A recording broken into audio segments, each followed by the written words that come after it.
Welcome to the Occupational Safety Leadership Podcast, episode number 195. And in today's episode, we're going to talk about a safety suggestion box. So I've used these at most of the places I've worked, and to varying degrees, they've worked out very well. Um, I put these safety suggestion boxes out in areas that I know folks are going to be in. Um, and I want folks to have a way that if they need to get a safety suggestion to me, maybe they don't want to be seen doing it. Maybe they've actually been told, like, you worry about yourself, let somebody else worry about that. I also know that some folks are bringing things from other workplaces into.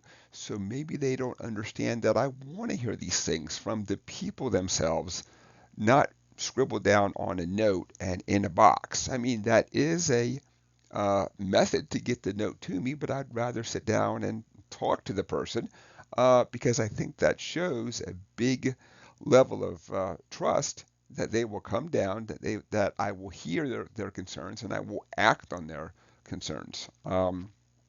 I have heard from somebody who fessed up about putting one in at one point that at other places they worked, it was not a very positive workplace, and they were just trying to get the word out, hoping that I would get this, and the only thing that I can say is, as a safety professional, I obviously want people to bring these issues, concerns. If you find a hazard that hasn't been addressed, all that stuff, I want to hear these things. Um, so some folks have different levels of involvement. I have found that some folks perhaps don't like maybe they don't think it's a confrontation, and it's not. But maybe they're just a little scared to bring these forward. Like maybe they've brought ideas forward and people have said, hey, that's great, and they've never been acted on. So this is another method and a way out there. I have got quite a few joke ones also. Apparently at times I'm not always the most stylish dresser in the workplace. So I've got a lot of comments about my wardrobe at times, so that's okay. I get that. But I really want folks to bring it to me in person when that's not an option, and maybe that's not an option because of their own things, or if you're just traveling, you're literally going to multiple sites and you're just tackling a lot out there, that doesn't mean that you're not there to hear, that you're not there to listen. It just might be really hard to find you. Um, and with that said, of course, if you are a person that's tackling a lot of sites or 2 or 3 shifts and all that kind of stuff too, do everything you can to make yourself available every so often on that second and third shift too.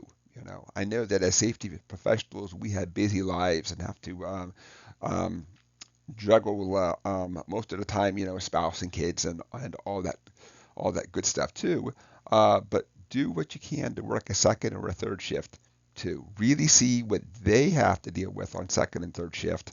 And that's another avenue. I have found that folks just have such a different schedule that they literally want to talk to me. They've just never had that opportunity. This is just another way to get that word out. So, with that said, I think that it's a great thing to have in the workplace. But sit down, think about it for yourself, and if it's something that you choose to go forward with, that sounds great. So, and with that, episode 195 is complete. Today we talked about a safety suggestion box.